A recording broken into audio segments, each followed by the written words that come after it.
AP రాజధాని అమరావతి నిర్మాణంలో మరో కీలక ముందడుగు పడింది. అమరావతిని ప్రపంచ స్థాయి నగరంగా తీర్చిదిద్దే లక్ష్యంతో రెండో దశ భూ సమీకరణకు రాష్ట్ర మంత్రివర్గం ఆమోద ముద్ర వేసింది. సీఎం చంద్రబాబు అధ్యక్షతన జరిగిన కేబినెట్ సమావేశంలో ఈ మేరకు కీలక నిర్ణయం తీసుకున్నారు. 7 గ్రామాల పరిధిలో 16,666 ఎకరాల భూమిని ల్యాండ్ పోలింగ్ ద్వారా సమీకరించేందుకు సీఆర్డీఏకు అనుమతి ఇస్తూ మంత్రివర్గం తీర్మానించింది.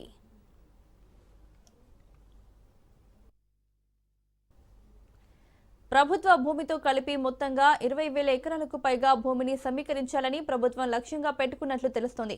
వైకుంఠపురంలో 3,361 ఎకరాలు, పెదపర్మిలో 6,513 ఎకరాలు, కర్లపూడిలో 2,944 ఎకరాలు, హరిచంద్రపురంలో 2,418 ఎకరాలు, ఎండ్రాయిలో 2,166 ఎకరాలు, వడ్డుమానులో 1,913 ఎకరాలు, పెదమద్దూరులో 1,145 ఎకరాలు సమీకరించనున్నారు.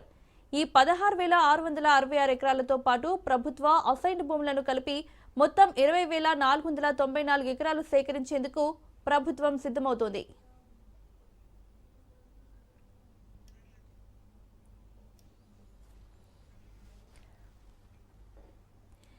ఇప్పటికే మొదటి విడతలో రైతుల నుంచి సుమారు 34,000 ఎకరాలను ప్రభుత్వం సమీకరించింది.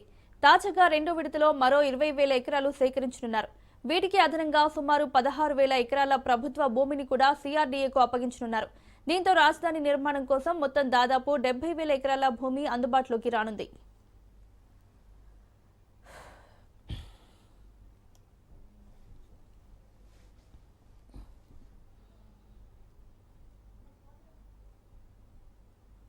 జరిగిన కేబినెట్ సమావేశంలో చాలా ముఖ్యమైన నిర్ణయాలు, రైతులకు సంబంధించిన అనేక విషయాల మీద చర్చ, రైతులకు అనుకూలంగా ఉండే అనేక నిర్ణయాలు తీసుకోబడ్డాయి.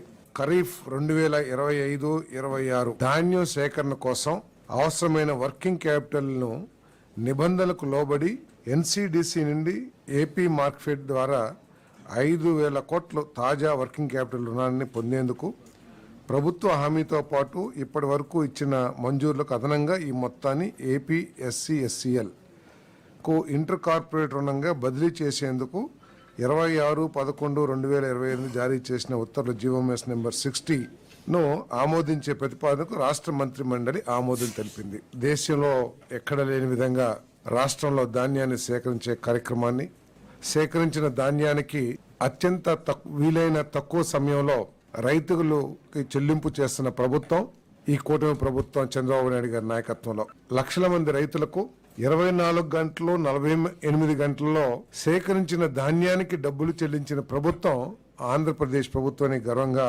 చెప్పుకుంటాం. ఈ రుణాన్ని ధాన్యం సేకరణ కోసం వినియోగిస్తారని చెప్పేసి కూడా నేను మనవి చేస్తా ఉన్నా. దీని ద్వారా రైతులకు చాలా మేలు జరుగుతుంది.